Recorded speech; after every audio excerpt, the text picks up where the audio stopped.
श्री शिवपुराण रुद्र संहिता चतुर्थ खंड 10वां अध्याय तारकासुर वध। ब्रह्मा जी बोले, नारद, यह सब देखकर कुमार कार्तिकेय को तारकासुर पर बड़ा क्रोध आया और वे अपने पिता भगवान शिव के श्री चरणों का स्मरण कर अपने असंख्य गणों को साथ लेकर तारकासुर को मारने के लिए आगे बढ़े। यह देखकर सभी देवताओं में उत्साह की एक लहर दौड़ गई और वे प्रसन्न मन से कार्तिकेय की जय जयकार का उद्घोष करने लगे। ऋषि मुनियों ने अपनी वाणी से कुमार कार्तिकेय की स्तुति की।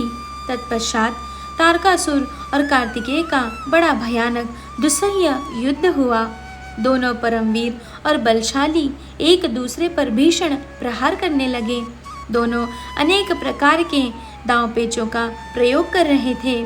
कार्तिकेय और तारकासुर के बीच मंत्रों से भी युद्ध हो रहा था। दोनों अपनी पूरी शक्ति और सामर्थ्य का प्रयोग एक दूसरे को मारने के लिए कर रहे थे। इस भयानक युद्ध में दोनों ही घायल हो रहे थे। युद्ध भयानक रूप ले जा रहा था। उस भीषण युद्ध को सब देवता गंधर्व बैठकर देखने लगे। वह अद्भुत युद्ध अनायास ही सबके आकर्षण का केंद्र बन गया। हवा चलना भूल गई, सूर्य की किरणें ठहर गई।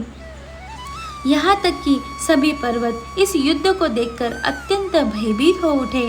वे शिव पार्वती के इस पुत्र की रक्षा करने के लिए तुरंत उधर आ गए। यह देखकर कार्तिकेय बोले, हे पर्वतों, आप कोई चिंता न करें। आज इस महापापी को मैं सबके सामने मौत के घात उतार कर भय से मुक्ति दिलाऊंगा। जब कार्तिकेय पर्वतों से बात करने में निमग्न थे, उसी समय तारक ने अपनी शक्ति हाथ में लेकर उन पर धावा बोल दिया। उस शक्ति के प्रहार के आघात से शिवपुत्र कार्तिकेय भूमि पर गिर पड़े, परंतु अगले ही क्षण वे अपनी पूरी शक्ति के साथ पुनः उठ खड़े हुए और लड़ने के लिए तैयार हो गए। कार्तिकेय ने अपने मन में अपने माता पिता पार्वती जी व भगवान शिव को प्रणाम करके उनका आशीर्वाद लिया और अपनी प्रबल शक्ति से तारकासुर की छाती पर आघात किया। उसकी चोट से तारकासुर का शरीर विदीर्ण होकर पृथ्वी पर गिर पड़ा। सबके देखते ही देखते वह महाबली असुर पल भर में ही ढेर हो गया। महाबली तारकासुर के मारे जाते ही चारों ओर कार्तिकेय की जय जयकार गूंज उठी।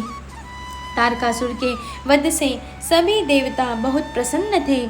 तब अपने महाराज तारकासुर को मरा जानकर असुरों की विशाल सेना में भयानक कोलाहल मच गया।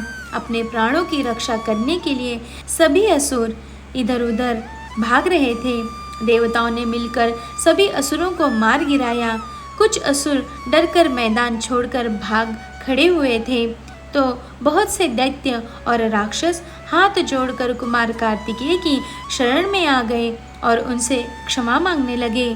तब कुमार ने प्रेम पूर्वक उन्हें क्षमा कर दिया और उन दानवों को आदेश दिया कि वे सदैव के लिए पाताल में चले जाएं।